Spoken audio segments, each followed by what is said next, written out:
Thanks for being here tonight. Sangamon County did not violate any discriminatory protections. That's the word from the U.S. Department of Justice. They've completed their investigation into the sheriff's office, and that happens after the death of Sonia Massey. News Channel 20 Spencer Davis joins us now with what the investigation says and how the county is responding. Spencer?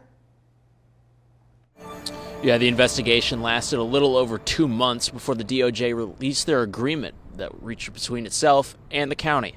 This agreement requires updates to mental health training and response in the Sangamon County Sheriff's Office, as well as dispatch. The DOJ will help provide resources to assist in these efforts. In a statement, Sheriff Paula Crouch says, quote, "The DOJ review did not reveal any discriminatory practices, but we recognize that there is always room for improvement. The steps outlined in the MOA will not only enhance transparency and accountability, but also strengthen our relationship with the community," end quote.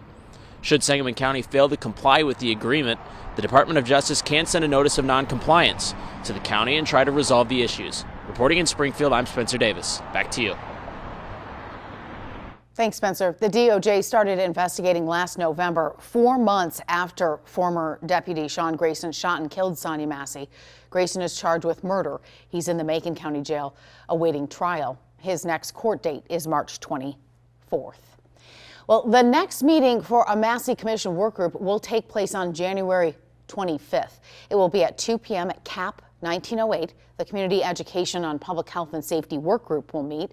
The next full meeting of the Massey Commission will be the 25th. New at 6, we're hearing from Sonia Massey's family about the agreement between the U.S. Department of Justice and Sangamon County. The DOJ determined the county did not violate any discriminatory protections, but will monitor changes they're expected to make over the next few years. News Channel 20 Spencer Davis joins us now with what the Massey family is saying in response. Spencer? Yeah, the Massey's family still says that there's more to be done. The DOJ's investigation into practices at the Sheriff's Department and the 911 dispatch lasted a little over 2 months. They released their findings in the agreement yesterday. This agreement requires updates to mental health training and response in the Sangamon County Sheriff's Office as well as dispatch.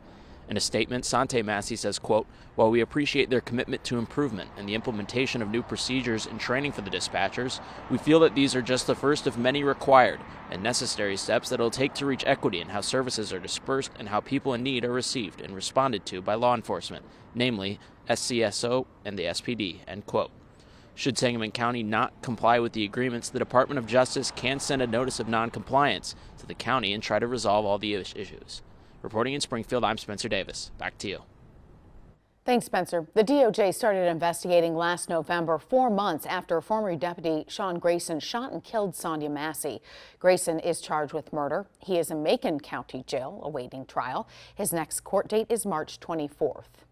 The next meeting for the Massey Commission work group will take place January 25th. The Community Education on Public Health and Safety work group will meet at 2 p.m. at CAP 1908.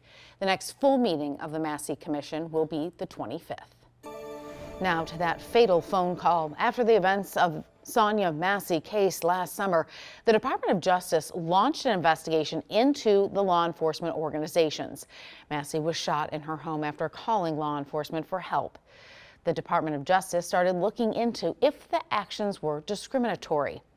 We continue our coverage now of the Justice Department's agreement with Sangamon County after an investigation into the county. Our Spencer Davis joins us now with what the county, community, and Massey family are saying. The investigation concludes just 2 months after it began in mid-November, which started 4 months after Sonia Massey was shot and killed by a Sangamon County Sheriff's deputy. While the DOJ determined the county did not violate any discriminatory protections, it did come to an agreement with Sangamon County. The agreement requires updates to mental health training and response in the county sheriff's office and county dispatch. State's Attorney John Milheiser says the resources and assistance the DOJ will provide will be important. I look forward to working with DOJ and using the resources that are available through DOJ. And that's a big takeaway from this agreement, that there are resources and their assistance as we move forward.